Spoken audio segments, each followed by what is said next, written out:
Welcome back to the beginning, prior to my awakening.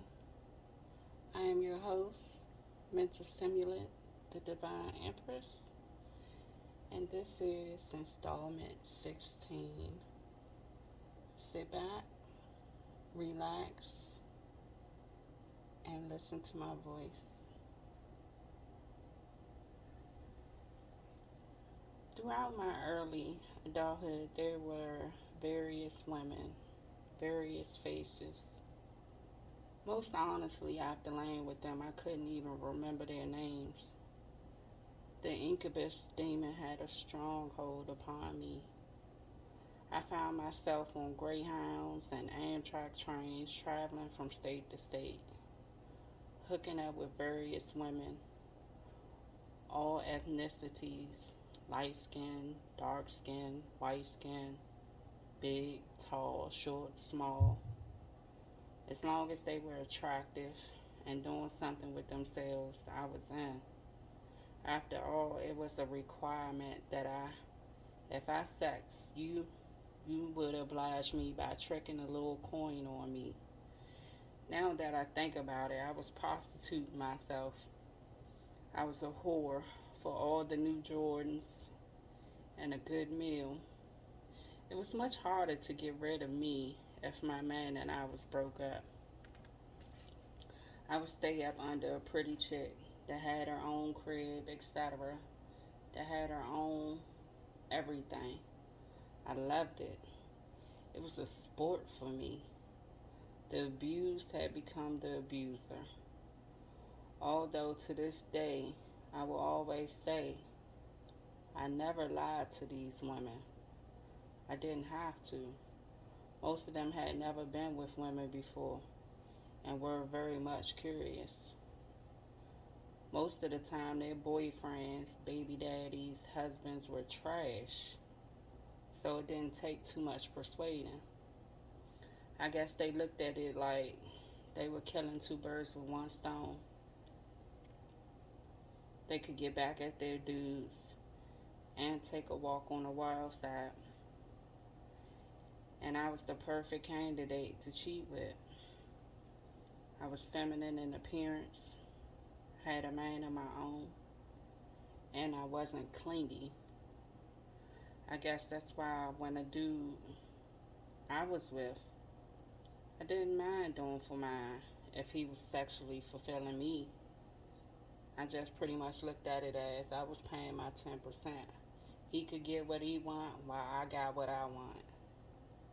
All toxic and learned behavior. In my mind, it was always this or that.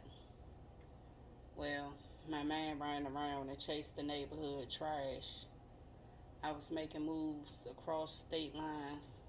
It was nothing for me to make moves, and I didn't even have a car. So while I was being cheated on, I was off playing around. I didn't hide it either. I started humping girls at the age of 16, what most would call hypersexual. And for the next 24 years, I was collecting panties. Some became girlfriends, some were just weekend excursions. It varied. We talking about educated and successful women. Sometimes women 8 to 9, 10 years older than me. I would play with their children, give their boyfriends head nods. Out of all of them, I failed for about 5. I just didn't want to commit to them unless I could have them and my man. Wickedness. Reality is, I was damaged and a slave to my own body. I was somehow getting fulfillment in these flings that I was supposed to be getting in my relationship. Fulfillment of being treated how I knew I was supposed to be treated. When in reality, I should have been taught by my father how I should be treated. It should have been he that taught me how to kneel before the Most High and ask for discernment to not be victim to wicked men. especially in a world where men see sweet, kind, and attentive women as prey.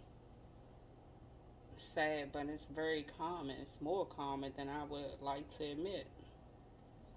Lots of us have attachments to different traumas, different pains, and most times hurt people for various and different reasons. When we refuse to heal and face the abandonments, the toxic behavior, and or environments, we project our issues and fears onto others.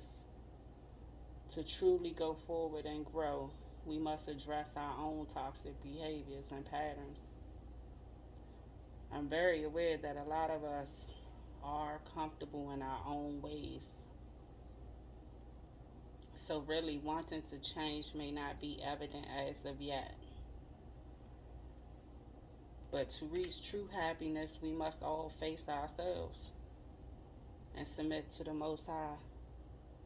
So, I say to you, if you want to talk, to vent, get guidance, or maybe to even get a different perspective, please feel free and reach out. There's no judgment here. I just want to help. The information can be found in the About section. Love and light, be blessed.